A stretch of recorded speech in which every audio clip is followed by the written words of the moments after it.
1절부터 9절까지 같이 읽도록 하겠습니다. 읽읍시다.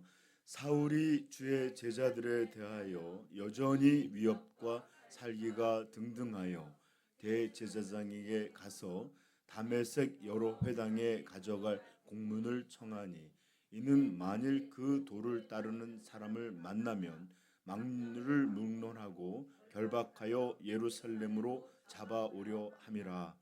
사울이 길을 가다가 다메섹에 가까이 이르더니 호련히 하늘로부터 빛이 그를 둘러 비추는지라. 땅이 엎드러져 들음에 소리가 있어 이르시되 사울아 사울아 내가 어찌하여 나를 박해하느냐 하시거늘 대답하되 주여 누구시오니까 이르시되 나는 내가 박해하는 예수라.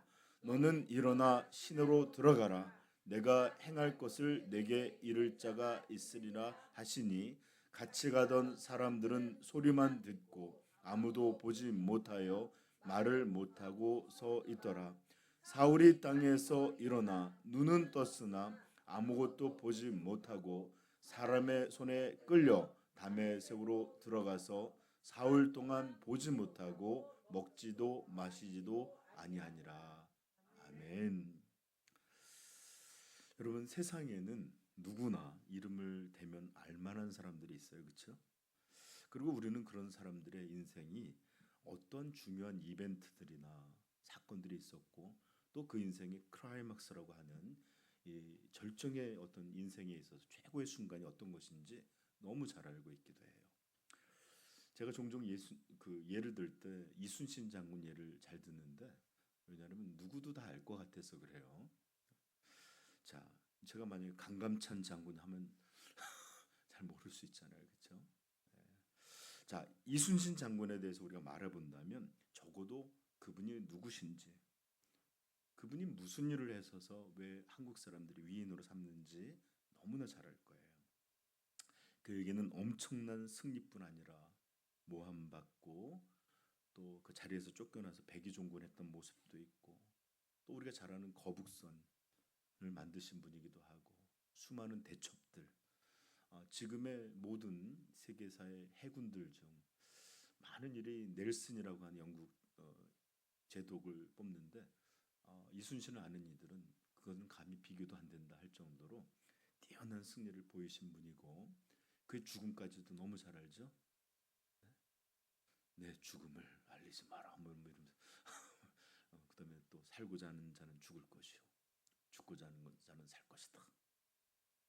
이런 이야기들의 일화들을 너무 잘 알잖아요. 그렇죠? 그러나 이렇게 유명한 사람이 아닌 그리고 대부분 우리같이 유명은커녕 무명하며 또 사람들 사이에서도 잘 주목받지 못하는 평범한 저와 여러분 같은 이런 이들에게도 각자에게는 각자의 이야기가 충분히 있고 넘치고 있다는 것을 우리 모두는 잘 알 것입니다. 혹 여러분들은 남들이 주목하지 않고 남들이 알아주지 않아도 나는 내 인생에서 또는 내가 살아온 인생길에서 가장 이것이 기억이 난다 하는 그런 것은 무엇입니까? 혹은 어떤 것이 가장 내 인생의 극적이고 최고의 순간들이었다라고 떠올리는 그런 순간들은 어떤 것입니까? 어떤 이에게는 사랑하는 사람과 결혼식에서 이렇게 사람들 앞에 이렇게 서게 됐을 때 그런 장면을 내 인생의 최고의 장면 맞죠? 최고의 장면으로 기억하는 사람도 있을 것이고 그때도 좋았지만 저는 첫 아이가 태어났을 때 남편들도 운다고 그러더라고요. 어떤 사람들은 그런 순간들을 기억하는 사람도 있고 또 어떤 얘기에는 그렇게 소망했던 대학 자기가 바랬던 대학에 들어가는 것 아마 청년들의 인생이 짧지 않았으니까 그런 것들을 기억할 수도 있고 또 어떤 이들에게는 인생에서 가장 큰 성공 이것들을 거두었던 그런 장면들을 내 인생의 최고의 순간, 절정의 순간으로 아마 떠올리게 될 것입니다. 그러나 우리 그리스도인들에게는 열이면 역, 열, 백이면 백, 천이면 천. 목사 언제까지 할 거예요? 이렇게 대부분의 모든 그리스도인들은 당신의 인생에서 최고의 순간, 최고의 날은 언제였습니까? 물으면 공통적으로 떠올리고 대답하는 그것이 있는데 바로 그것은 죄를 용서받고 거듭나 주님의 자녀가 된 이 구원의 날, 이렇게 우리가 주님 앞에 회심하고 또 이렇게 하나님 앞에 의롭다 칭함을 받는 그날, 즉 구원이 우리에게 임한 그날을 가장 최고의 날로 여길 것입니다. 저는 이 질문을 하기 전에 제가 먼저 생각해 봤어요. 언제가 나의 최고의 날이었을까? 어떤 순간이 내 인생의 가장 절정이었을까? 하고 아무리 생각해 봐도 주님의 자녀로 이 죄인이 주님의 것으로 다시 태어나고 거듭난 그날보다 더 중요한 날이 떠오르지 않았습니다. 혹 여러분들 중에 목사님 결혼 안 해보셔서 그래요. 애를 안 낳으셔서 그래요. 그럴지 모르겠어요. 아니, 이것은 저만의 고백이 아니라 참되게 하나님을 아는 모든 이들은 제가 말한 의미를 이해할 것이고 또 동일한 고백을 갖고 있을 것이고 또 그들에게 물어도 그날은 내 최고의 날은 거듭나 주의 것 된 날입니다. 주님의 자녀 된 날입니다. 다 이렇게 말하리라 저는 확신합니다. 자, 여러분, 이제 여러분들에게 오늘 인류 역사에서 특별히 그리고 교회 역사라고 불리는 이 기간 동안에 가장 유명한 구원 사건 또는 회심 사건에 대해서 여러분에게 좀 오늘 들려드리려고 합니다. 여러분, 교회사의 3대 회심 사건이 있어요. 가장 유명한. 두 번째부터 얘기하면 두 번째, 카톨릭에서는 성 어거스틴이라고 하는데 어거스틴의 회심 사건. 이 두 번째고 세 번째는 뭘까요? 종교개혁자 마틴 루터의 회심 사건. 그리고 이제 더 많은 걸 얘기하면 감리교의 창시자 요한 웨슬레이가 올더스게이트라고 하는 곳에 방문했던 그때 일어났던 회심 사건, 또는 노예 상인이었던 존 뉴턴이 회심한 사건, 뭐 이런 여러 가지 유명한 사건들이 언급될 수 있습니다. 그러나 다시 한번 말씀드리지만 교회 역사 2000이 넘는 이 역사에서 가장 유명한 회심 사건은 오늘 우리가 읽은 사울, 즉 나중에 바울이라 불리는 이 바울 사도의 회심 사건이야말로 교회 역사에서 가장 유명한 이 구원 사건입니다. 왜 그럴까요? 다른 거는 그냥 전해지는 이야기지만 이건 성경에 딱 못 박혀 있잖아요, 그렇죠? 네. 자, 이것은 교회 역사에서 일어난 이런 것으로만 여겨질 뿐만 아니라 그것은 바울 자신에게도 정말로 가장 최고의 순간이었는데, 바울은 사도행전 후반부에 가면 자신의 회심 사건에 대해서 두 번이나 거듭해서 언급하고 있는 장면들을 우리는 보게 될 것입니다. 그러므로 오늘 우리는 교회 역사에서 가장 유명한, 유명했다 그래서 다른 건 아니에요. 잘 알려진 유명한 구원 사건에 대해서 오늘 살펴보는 시간을 갖겠습니다. 아멘. 자, 먼저 우리는 이 사건이 일어난 배경을 먼저 살펴봐야 합니다. 회심 전, 그가 아직 계명하기 전 이름으로 이 사울이란 이름으로 불린 이 사람에 대해서 1, 2절은 이렇게 언급하고 있는데 같이 한번 읽어볼까요? 시작. 사울이 주의 제자들에 대하여 여전히 위협과 살기가 등등하여 대제사장에게 가서 담에서 여러 회당에 가져갈 공문을 청하니, 이는 만일 그 도를 따르는 사람을 만나면 남녀를 막론하고 결박하여 예루살렘으로 잡아오려 함이라. 그렇습니다. 그는 사울이라고 부르는 이 사람은 여전히 주의 제자들, 즉 그리스도인들과 이 그리스도인들이 모여 있는 교회에 대하여 위협과 살기가 등등했다라고 그래요. 여러분 우리는 그는 잘 알죠. 7장에서 스데반 집사님을 죽일 때 그는 처음 이름이 등장하고 주도적인 인물이었고 8장에 또 이것이 교회를 잔멸하고 박해하는 그래서 흩어질 수밖에 없었던 주요 그 결정적 원인이 되는 그 일을 행한 사람이기도 해요. 그래서 8장 1절부터 3절 우리 한번 읽어볼까요? 시작. 사울은 그가 죽임 여기서 그는 누구죠? 스데반입니다. 다시 시작. 사울은 그가 죽임 당함을 마땅히 여기더라. 그날에 예루살렘에 있는 교회에 큰 박해가 있어 사도 외에는 다 유대와 사마리아 모든 땅으로 흩어지니라. 경건한 사람들이 스데반을 장사하고 위하여 크게 울더라. 사울의 교회를 잔멸할세 각 집에 들어가 남녀를 끌어다가 옥에 넘기니라. 아멘. 그래요. 진실로 사울은 교회의 첫 번째 순교자. 순교자라 이름하니까 굉장히 그렇지만 교회 예수 믿는다는 것 때문에 살해받은 첫 번째 사람을 죽게 만든 그런 아주 주요한 일을 했고 초대교회를 아주 잔멸했던 사람이에요. 그러다 보니까 처음 교회의 가장 큰 대적자며 이 복음 사역의 가장 큰 방해예요. 또 그리스도를 향하여 악을 행하였던 그런 사람이었습니다. 그리고 이런 모습은 한때 막 일어났던 게 아니라 여전히 이렇게 그 사람이 그런 모습을 갖고 있었다고 말합니다. 원문에 언급되는 대로 제가 찾아봤더니 위협함과 여기 보면 살기라고 되어 있죠. 네? 살기가 아니라 정확하게는 살인 또는 살해를 의미하는 포노스라는 단어가 쓰였어요. 살해의 마음이 가득하여라는 뜻인데 여기 등등했다 그랬죠. 등등했다는 게 뭐죠? 위협과 살기가 등등했다 이 말은 제가 찾아봤더니 호흡하다라는 말이에요.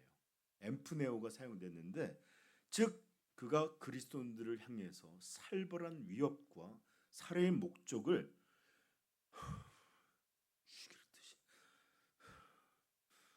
이런 숨을 쉬는 거친 그런 분노를 또는 그런 마음을 이렇게 표현한 그런 내용입니다.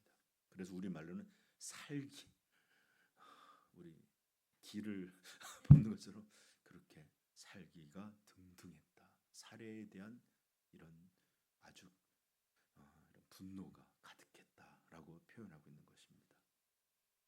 즉 어쩌면 여전할 뿐만 아니라 더 커진 것 같아요. 그래서 그는 한 계획을 세우는데 2절에 읽어볼까요? 시작. 다메섹 여러 회당에 가져갈 공문을 청하니 이는 만일 그 도를 따르는 사람을 만나면 남녀를 만물하고 결박하여 예루살렘으로 그래요. 그냥 있는 것을 진멸하고 있는 것을 그런 게 아니라 이 자기가 이거 참 이 분노가 너무 커서 이제는 찾아가서 끌고 와서 죽이고자 했던 것입니다. 항상 사울이 등장할 때마다 남녀를 막론하고 하는데 보통 우리 남자들은 그렇지만 여성들은 보호하려고 그러는데 그런 것이 없었어요. 한마디로 조금도 자비가 없음을 표현하는 말이에요. No mercy예요. 그냥 남녀 노소를 막론하고 그냥 싹 잡아 예루살렘을 끌고 와서 그렇게 가려고 다메섹으로 가려고 했다는 것입니다. 근데 왜 끌고 가려고 했을까요? 같이 모여 살게 해주려고? 아니죠. 네. 가두고 그리고 결국은 돌이키지 않으면 죽이려고 이렇게 그는 다메섹으로 가려고 했습니다. 이렇게 살벌하고 무서운 계획을 이스라엘의 종교 지도자들, 공예 사람들이 계획해서 이것을 사울에게 부탁한 게 아니라 뭐라고 돼 있죠? 사울이 그래요. 사울이 살기가 등등하여 대제사장에게 자기가 간 거예요. 다른 이가 막 이 계획한 것을 따른 게 아니라 본인이 스스로 계획하고 자청해서 대제사장에 가서 여기서 뭐 공문이 무슨 공문이에요? 내가 그렇게 마음대로 끌어올 수 있는 권리, 권한 이런 것들의 도장을 찍어 주십시오. 내가 이것들을 그냥 확 이렇게 해오겠습니다. 그래서 받아서 다메섹으로 가는 거예요. 여러분 참 무서운 사람이에요, 그렇죠? 싫어할 수는 있는데 미워할 수는 있는데 이렇게까지 열심을 내서 잡아올 정도로 그런 아주 무서운 사람이었습니다. 이런 장면에서 우리는 하나님을 알지 못하는 사람의 자기의라는 것이 얼마나 무섭게 드러나는지를 보게 됩니다. 이렇게 자기의에 사로잡힌 사람이 열심까지 있다면 얼마나 무서운 일을 할 수 있는지 우리는 보게 됩니다. 아마 사울은 자기 스스로는 어떤 생각을 했을까요? 나는 하나님의 영광을 위해 이렇게 열렬히 일어나 그렇게 저것들 그렇게 하는데 아무도 그걸 하지 않네. 나라도 해야지. 이러면서 정말로 이렇게 하나님의 영광을 위해서 하고 있다고 확신하고 있었고 스스로 너무 의로웠을 것이고 또 그것을 행하는 데 있어서 이건 막장히 해야 돼 하면서 불같은 열심으로 그렇게 열심을 내었습니다. 이렇게 자기의에 사로잡히고 이렇게 자기의에 가득한 사람들의 특징은 종종 이런 모습이 나오는데 이것이 정말로 하나님의 뜻인지 아닌지 살필지를 못해요. 그리고 자기가 이런 일을 통해서 어떤 방식으로 하는지 이것이 정말로 하나님에게 하나님을 믿는 신앙에 부합하는 일인지 자신조차도 살피지 못합니다. 자기의가 가득한 사람은 남의 허물, 남의 잘못, 남의 이런 것만 보이지 자기가 보이지 않아요. 그러므로 그래서 그는 사람, 즉 그리스도인을 죽이고 또 죽이려고 하는 일에도 조금도 죄책감을 가지고 있지 않았습니다. 정당했어요. 그뿐만 아니라 이렇게 극한 미움과 분노 이 일을 따라서 이렇게 열심을 따라하는 그 미워하는 이 마음 이것도 살피질 못하고 이게 얼마나 하나님 믿는 사람과 어울리지 않는 것인지를 그는 볼 수 있는 눈이 없었어요.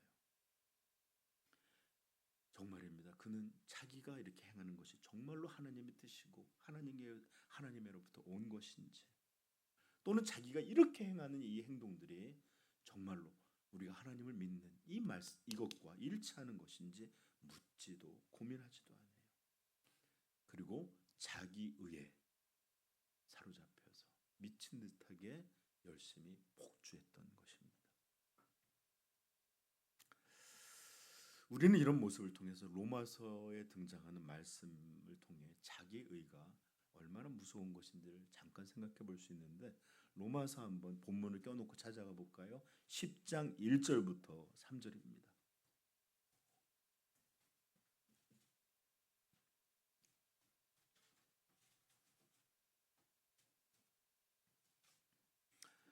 읽겠습니다. 시작. 형제들아 내 마음이 원하는 바와 하나님께 구하는 바는 이스라엘을 위함이니 곧 그들로 구원을 받게 함이라. 내가 증언하노니 그들이 하나님께 열심히 있으나 올바른 지식을 따른 것이 아니니라. 하나님의 의를 모르고 자기 의를 세우려고 힘써 하나님의 의에 복종하지 아니하라. 아멘.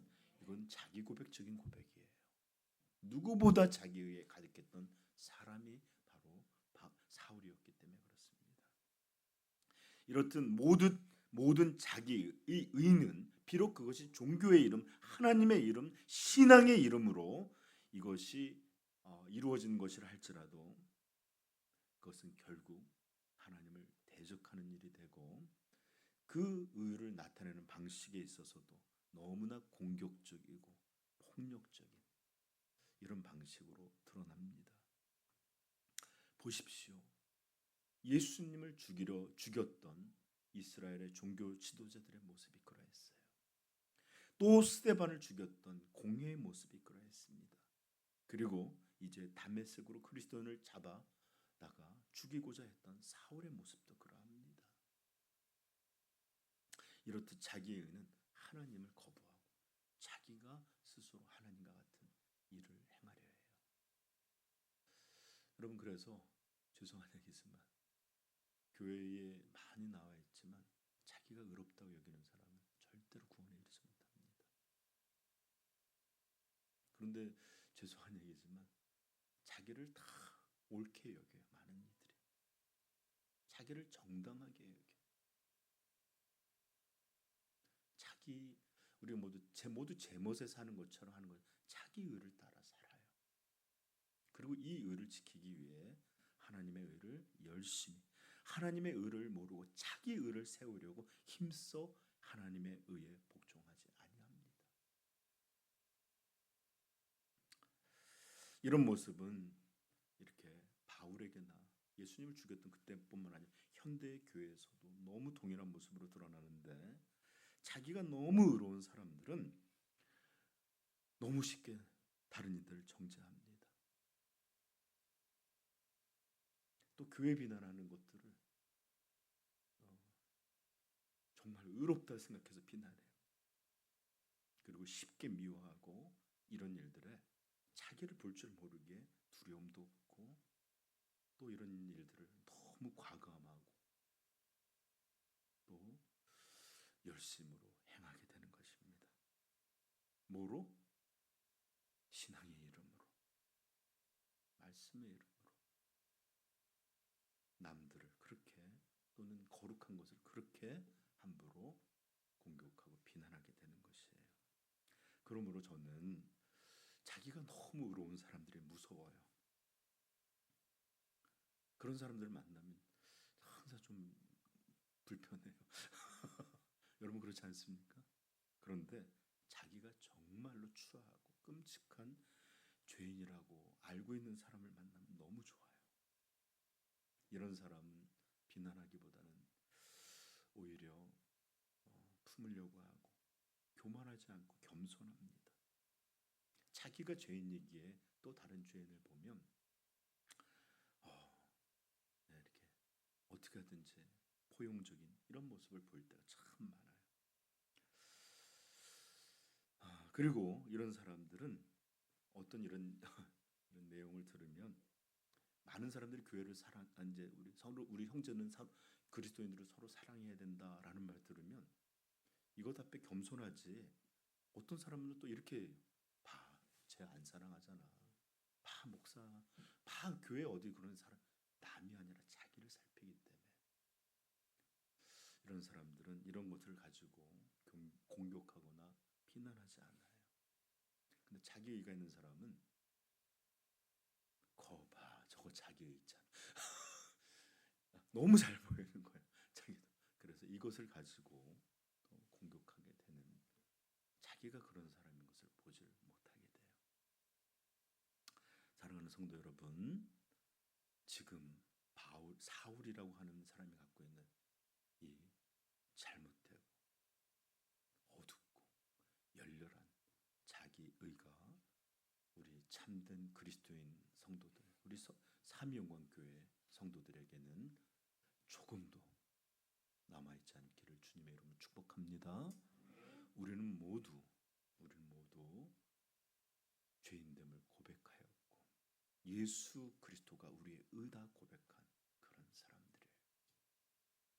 그러므로 그리스도에는 조금도 자기 의가 남지 않는 그런 사람들임을 기억할 수 있기를 축복합니다. 자, 이렇게 자기 의에 사로잡혀서 이제 사울은 다메섹으로 향하고 있었습니다. 잠깐 다메섹에 대해서 좀 언급을 할게요. 요즘 우리 중등부들이 성경의 지를 배웠는데 다메섹이 어디 있을까?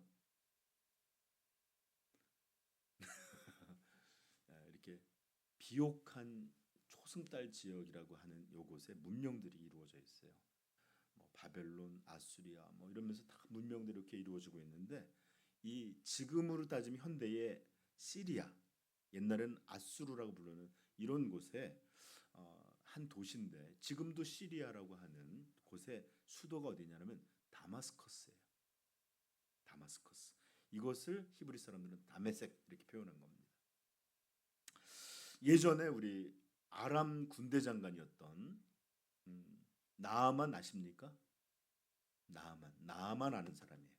나아만 장군이 나병을 고치려고 이 엘리사에게 왔는데 엘리사가 요단강이 어디 있지 서희야?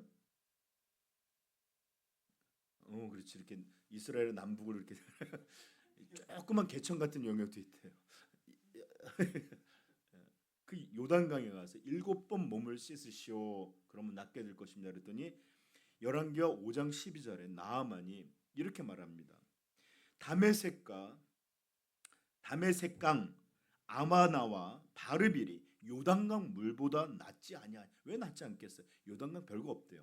근데 다메섹은 풍부한 수량이 있고 아주 그래야지만 문명이 발달한 곳이기 때문에 그곳에 물이 여기보다 낫지 아니하냐 하며 화를 냈습니다.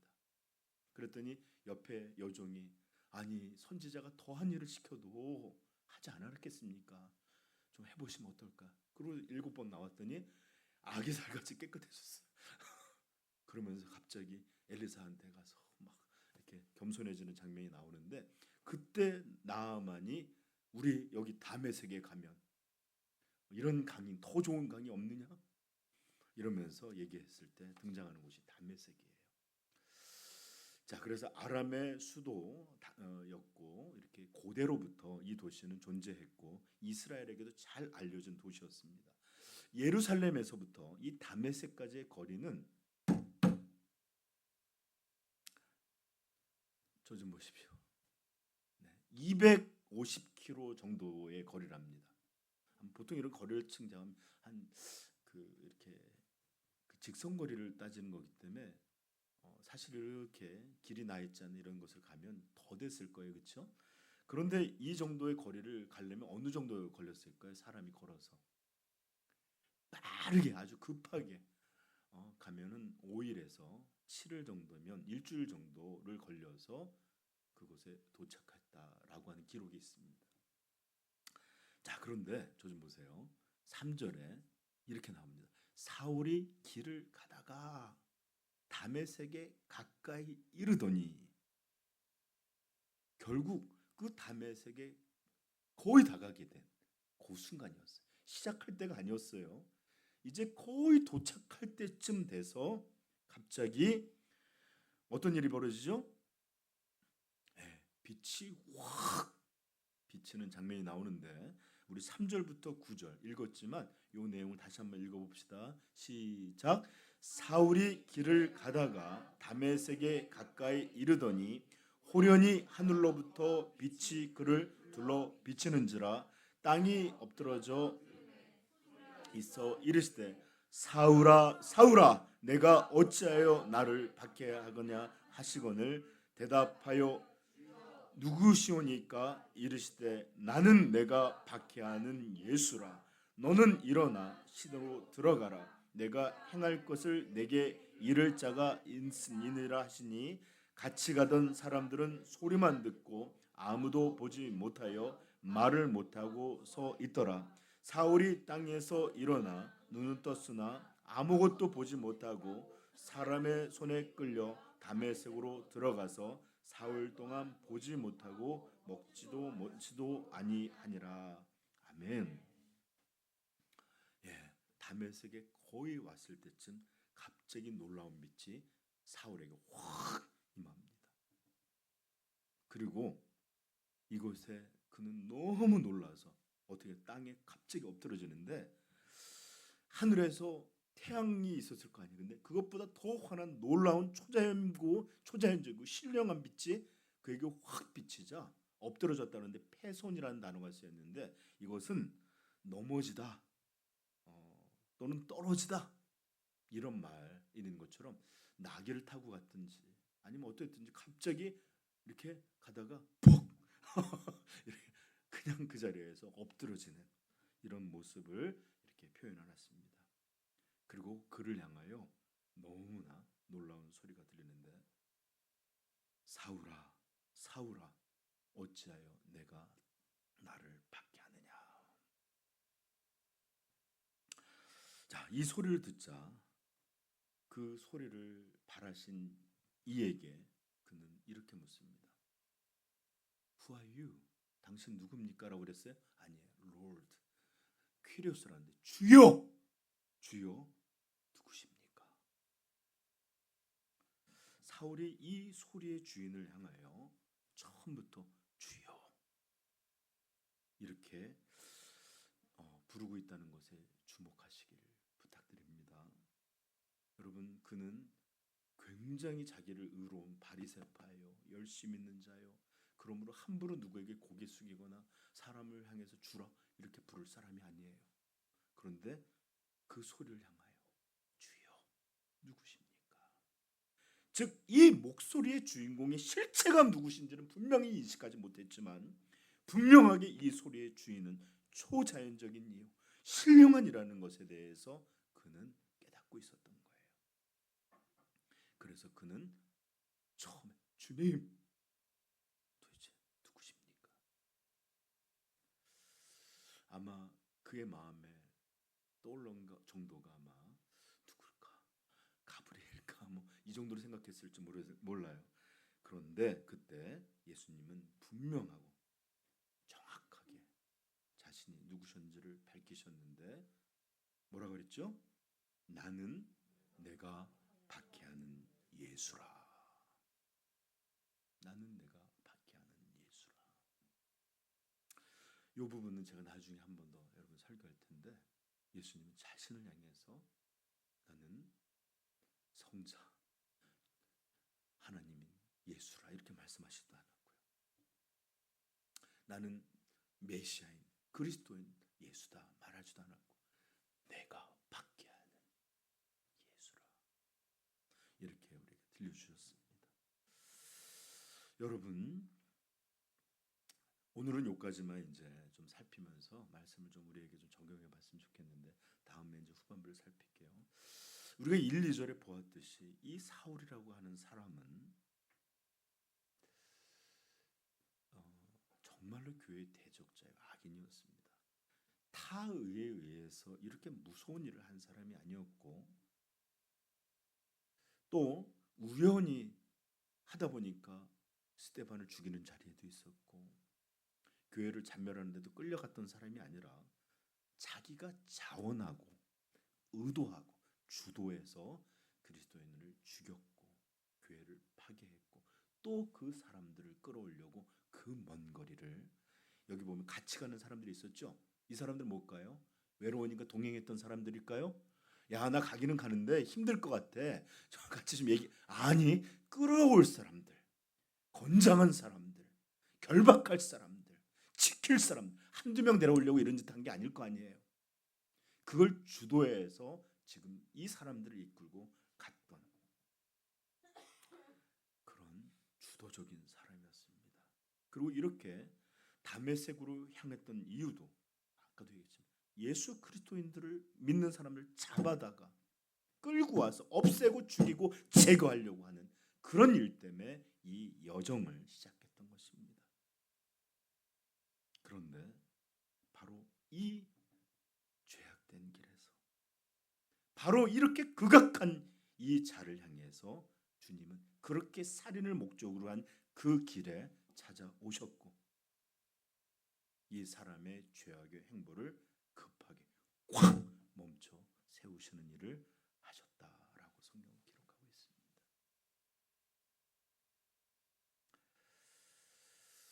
종종 우리가 인생을 살다 보면 이런 말도 있어요. 새벽이 가까울수록 어둠이 더 짙다라는 말이 있는 것처럼 우리가 주님 앞에 이제 돌아왔으니까 그러지, 정말로 이 주님을 만나기 어떤 그 직전까지 너무 무섭게 삶을 막 달려갈 때가 있어요. 나도 내 자신을 멈출 수가 없는, 마치 높은 산에서 막 뛰어내려올 때 멈추지 못하는 것처럼 이런 건 아닌데, 나도 이건 아닌데, 그냥 분노가, 죄악이, 타락됨이 막 그렇게 멈추지 못하고 나아갈 때가 있어요. 그때 우리 주님이 그 사랑하는 자녀들에게 오셔서 이렇게 브레이크를 거시고 멈추게 하는 이런 은혜의 역사를 우리에게 베풀어서 또 우리도 주님 앞에 나오게 된 줄 믿습니다. 그리고 여러분, 만약에 영광의 주께서 이 죄악만을 그냥 못하게 하실, 멈추게 하실 것이 목적이었다면 어떻게 했을까요? 사울을 그 자리에서 빛으로 온 게 아니라 그 자리에서 말이 떨어져 죽게 하시든지, 심판하셔서 그 자리에서 꼬꾸러져서 하면서 우리 한류 드라마처럼 이렇게 푹 쓰러질 수 있게 하실 수도 있잖아요, 그렇죠? 그런데 그렇게 하지 아니하시고 그에게 이제 자신을 밝히실 뿐만 아니라 그를 부르시는 장면이 나오는데 5절 6절 한번 읽어봅시다. 시작. 대답하여 주여 누구시니까? 이르시되 나는 내가 박해하는 예수라. 일어나 시내로 들어가라. 내가 행할 것을 내게 이를 자가 있느니라. 아멘. 아멘. 주님에게 부르시는 장면이에요.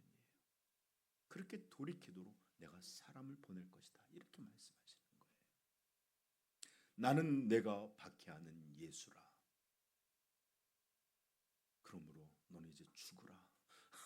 이렇게 하지 않으시고 내가 너에게 할 일이 있다. 너를 내가 부르고 너를 내가 나에게로 이끌겠노라. 이렇게 말씀하신 거예요. 여러분, 바로 이것이 복음입니다. 이것이 바로 은혜입니다. 사울이 하나님을 찾고 하나님을 구하고 하나님을 원해서 예수 그리스도께서 만나주신 것이 아니라 그가 먼저 은혜로 그를 택하시고 찾아오시고 그를 부르셔서 구원하셨던 그 내용이 바로 이런 사울의 구원 사건입니다. 여러분, 우리가 좀 전에도 말했고 너무나 잘 알듯이 그는 그리스도의 대적자요, 교회의 방해자요, 또 우리 믿음의 철저한 회방꾼이었습니다. 그는 단순히 예수님을 믿지 않았던 그런 사람이 아니라 교회를 잔멸했고 성도들을 잡아다 죽이려 했던 그런 악한 사람이었던 것입니다. 그런데 하나님은 너무나도 놀랍게도 그 죄인을 그 길에서 멈추게 하시고 그를 향하여 부르시고 그에게 놀랍도록 예수님 자신을 계시하셔서 구원에 이르는 이런 일을 우리에게 허락하신 것입니다. 아멘. 여러분, 이런 구원을 사람이 거부할 수 있겠습니까? 이렇게 빛이 임하시고 소리가 들려지고 이렇게 죄악을 드러내게 하신 이런 일들 앞에 우리가 거부할 수 있겠습니까? 아니요, 불가능합니다. 그래서 이 은혜를 향해서 불가항력적 은혜라 부르는 거예요. 거부할 수 없는 은혜, 태양할 수 없는 은혜. 제가 우리 성도들 가리키면서 우리 예수님께서 이 죽은 나사로를 향해서 나사로야 나오라 하니까 나사로가 죽었던 몸에서 다시 살아나 나오게 돼요. 마치 여러분들 나사로가 나오라 그리고 생명이 주어졌는데 죽은 자로 있을 수 있을까 없을까요? 생명의 주가 빛이 있으라니 빛이 있었고 우주 만물을 말씀으로 창조하신 이가 나오라, 살아나라, 나를 향하라 이렇게 명하실 때 어느 누가 그것을 멈출 수가 있겠으며 거부할 수가 있겠습니까? 그러므로 우리의 구원도 우리가 선택한 것도 부른 것도 아닌 하나님께서 우리를 택하시고 이런 놀라운 은혜로, 불강력적 은혜로 우리를 부르신 것이라는 것을 기억할 수 있기를 축복합니다. 사랑하는 성도 여러분, 다시 한번 우리에게 베풀어 주신 이 예수님의 구원은 우리가 선택해서 그렇게 구원을 받은 것이 아니라 오히려 주님이 우리를 선택해서 우리가 구원받게 된 것이라는 것을 기억할 수 있기를 부탁해요. 요한복음 15장 16절 너희가 나를 택한 것이 아니요 내가 너희를 택하여 세웠나니. 아멘. 그렇게 주님이 우리를 선택하시고 그렇게 우리를 부르셨기에 이제 우리가 믿음을 갖게 된 것이요, 이렇게 주님을 주라 부를 수 있게 된 것이요, 이렇게 주님 앞에 예배의 자리로 나오게 된 것임을 여러분 알게 되기를 부탁합니다.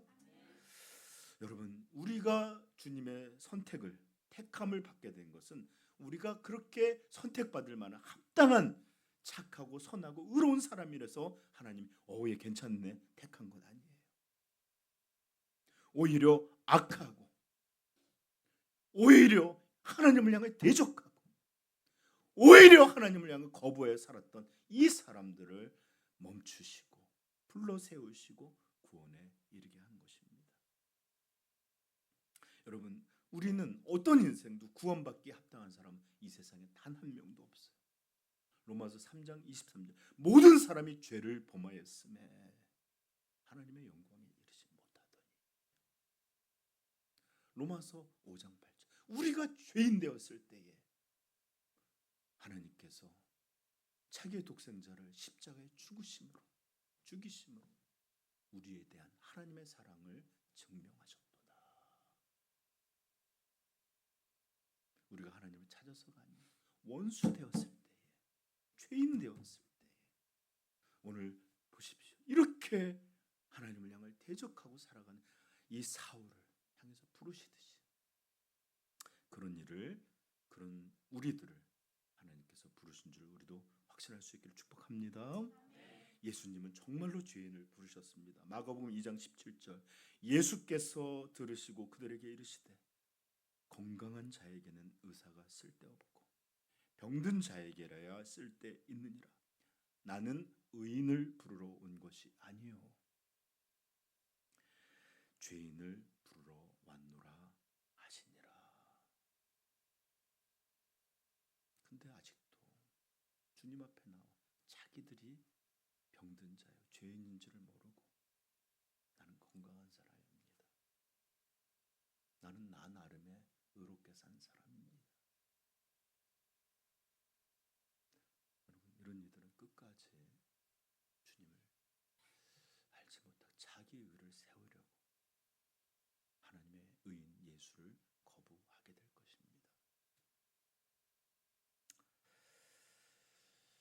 바울이 그랬는데 바울이 나중에 이렇게 예수 그리스도를 만나고 영접하게 됐을 때 디모데전서 1장 15절에서 어떻게 고백한지 한번 찾아보십시다. 디모데전서 1장 15절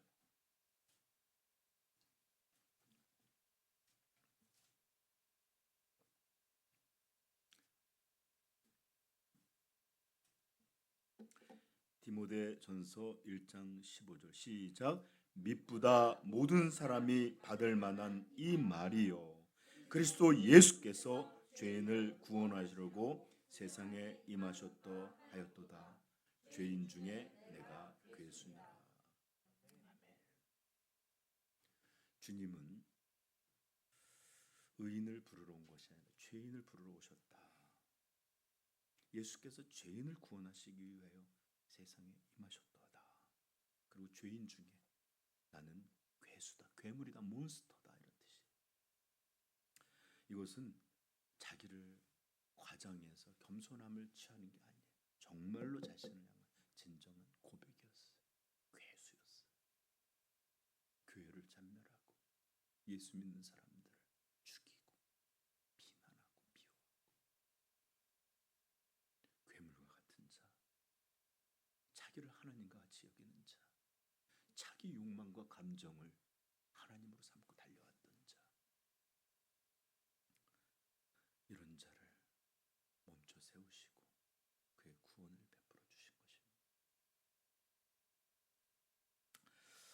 이렇게 주님은 자신을 따르는 자를 없애고 죽이고 결박하여 끌고 오려는 이 길에서 그를 만나 주셨고 그를 변화시키셨습니다. 오늘 내용에서 보는 것처럼 사울이 먼저 그리스도를 찾은 것이 아니라 예수님이 이렇게 죄악의 길에 찾아오신 것입니다. 그러하기에 이것을 은혜라고 부르는 것이고, 그러하기에 이것을 좋은 소식, 복음이라 말하는 것입니다. 그리고 이렇게 놀라운 은혜는 다시 한번 말씀드리지만 다른 어떤 것, 특별히 우리 안에서 찾을 수 있는 것이 아니고 오직 철저히 하나님의 은혜에서만, 그분의 주권에서만 우리에게 베풀어 주시는 것임을 여러분들이 분명하게 깨닫게 되길 축복해요. 그러고 나면 이 구원이 우리 인간의 공로나 자기 의나 자기 자랑이 있을 수 없다는 것에 대해서 너무나 분명하게 깨닫게 됩니다. 구원받기 전엔 저는 누구보다 정죄하는 사람이었습니다. 근데 이 주님을, 십자가를 바로 영접하자마자 제가 들었던 생각, 나는 아무도 이제 정죄할 수 없겠구나. 누구에게도 탓할 수 없겠구나. 누구도 비난할 수 없겠구나. 이런 마음이 전에 들었어요. 그렇습니다. 이런 놀라운 구원은 절대로 우리의 것이 아니라 하나님의 은혜로 주어진 것임을 여러분 깨닫게 되길 바랍니다. 그래서 이런 성도들은 오직 하나님을 향한 감사, 찬양, 그리고 엎드려 경배하는 예배만 있을 뿐입니다. 이것이 바로 성도의 구원입니다. 구원받은 그런 자들의 모습입니다. 인간의 열심이 아니요 하나님의 열심이 이루신 사건이에요. 인간 안에 있는 어떤 선함이 아니라 하나님의 은혜로 베풀어 준 구원입니다. 그래서 우리는 하나님께 감사합니다. 이런 죄인을 위하여 죽으신 하나님의 독생자를 영원토록 찬양하게 되는 것입니다. 이런 예배, 이런 찬송, 이런 노래가 여러분들의 영혼에 가득하기를 축복합니다. 그러나 아직 이것이 선명하지 않는 이들, 제발 하나님의 은혜가 내게도 베풀어주고, 하나님의 은혜가 마치 오늘 사도 바울, 이 사울이었던 사람에게 빛으로 놀랍게 임하신 것 같이 하나님의 그 놀라운 은혜가 내 영혼을, 그 빛이 내 영혼을 덮어주시기를 소망하는 우리 삼위영광교회 지체들 되시길 주님의 이름으로 축복합니다. 기도하겠습니다.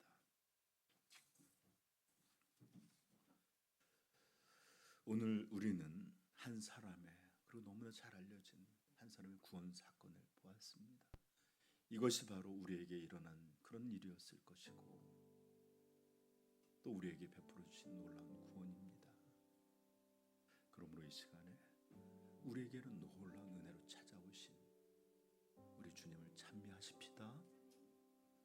그리고 이렇게 베풀어 주신 은혜에 감사하고 기뻐하고 온전히 경배할 수 있는 성도들 되시길 축복합니다.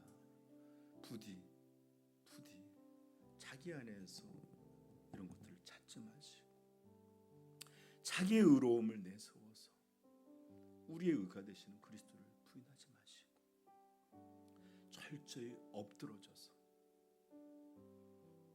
주님의 베풀어 주신 이 영광된 은혜, 이 구원의 은혜를 여러분 마음껏 받고 누리게 되기를 복되신 우리 주님의 이름으로 축복합니다.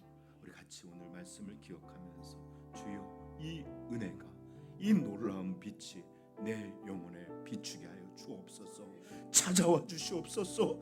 고쳐 주옵소서. 은혜를 주옵소서. 기도하겠습니다.